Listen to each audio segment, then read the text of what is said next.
Hello everyone, and welcome to On Sprue Review. My name's Violet Sun, and today I'm taking you back in time, to take a look at the Ork Warboss in Mega Armour by Games Workshop. I joke, but this model was only released as a single mini back in December, so it's a good few months old by the time I'm reviewing it. Although it was available in the Orcs Combat Patrol before then, which is how I got mine. As such, I've not got a box to review. I could look at the Combat Patrol box, but I don't think that's quite as relevant.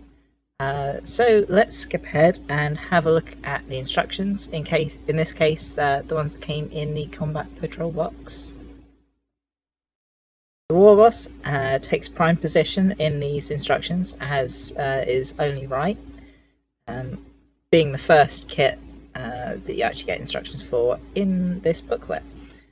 Nice full colour, big instruction booklet. I think these are actually much clearer than the ones you're going to get with the model, as it's such a full A4 page of all of his instructions, all in one go.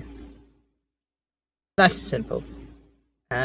This model is 17 pieces plus his base, which is relatively low part count, so you can see it's a nice big detailed model with quite a few pieces that layer on top of others. I think, rather surprisingly, there's not really much in the way of painting advice in this box. I would have thought that the combat patrols are kind of aimed at more of an introductory thing, either for new players or people starting new armies.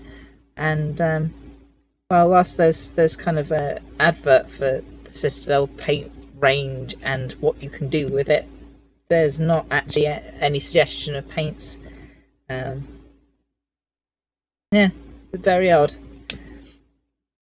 There are the simplified data sheets for the units, which I guess is an aid to people starting in the hobby, but I would have thought just listing some paints would be a thing they would be doing in these sets.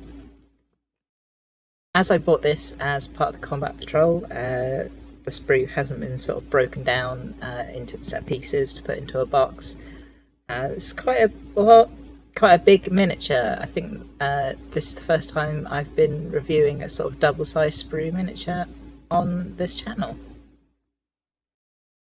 And as a sign of what a big lad this Warboss in Mega Armour is, he comes on a 50mm base. Alright, enough backing around, let's have a look at the sprue. I'm going to start off with the core first piece of the miniature, which is the front torso of the Warboss, which also has this big shooter and part of the grot that's firing it balanced on the top of his armour. I really like this bit of sculpting. I really like the recessed torso pushed back from the big armoured box of his Mega Armour. I think that's been done really nicely. Some of the sides of it are a little bit plain due to the way the injection moulding process works. It could really do with some extra detail on this side, which is not too tough to add. If you've got some little bits of plastic, you just make some faux rivet heads to attach onto this sort of surface. I'm scared a couple of bits on the instructions to look at the back of the model. There's some really nice detail here. The big armoured frame across the back of his hips to carry the weight of the Mega Armour, I think, sells it very nicely.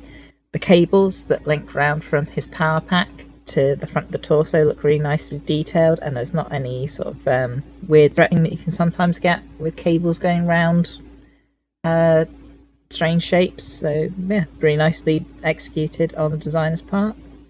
And of course you've got the back half of the Gretchen gunner onto the Warboss's back.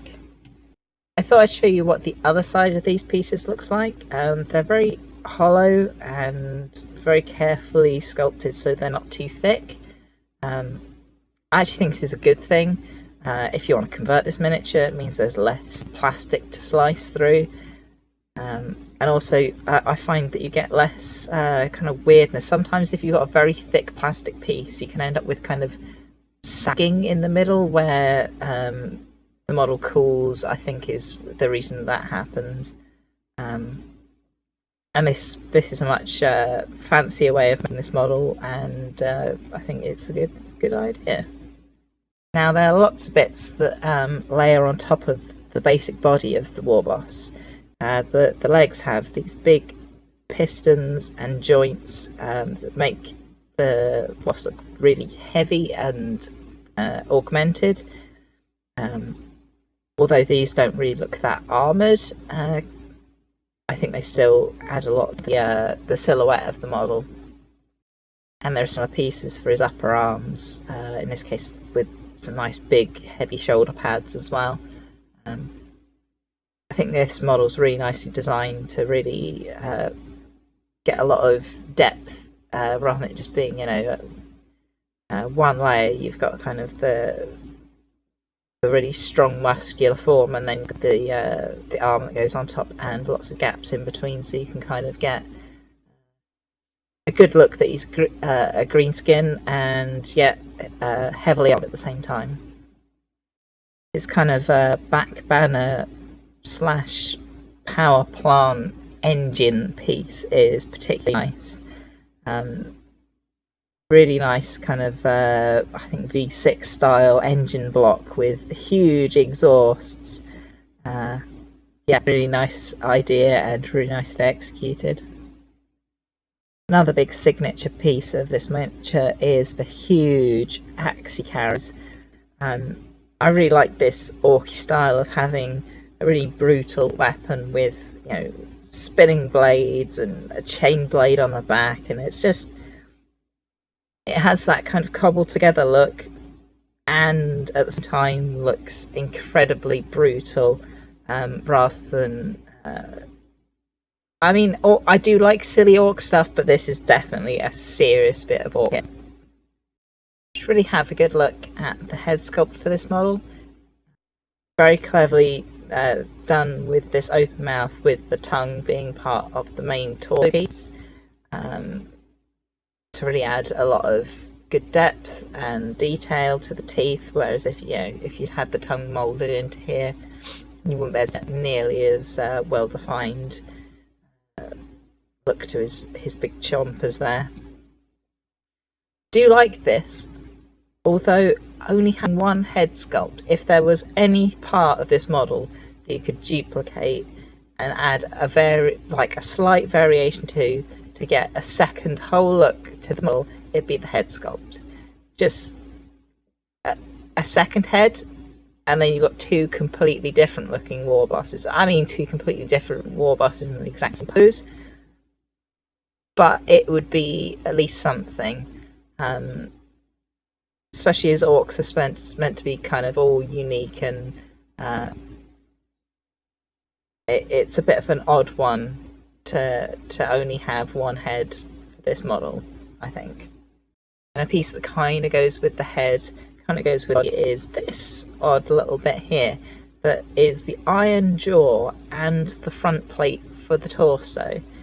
A bit of an odd combo parts. Again, if you'd had an alternative head, you maybe have to have a different jaw or a different front plate, but the fact that this front plate is a separate piece, they could have done a couple of different orky symbols, so you could have another source of variation for this.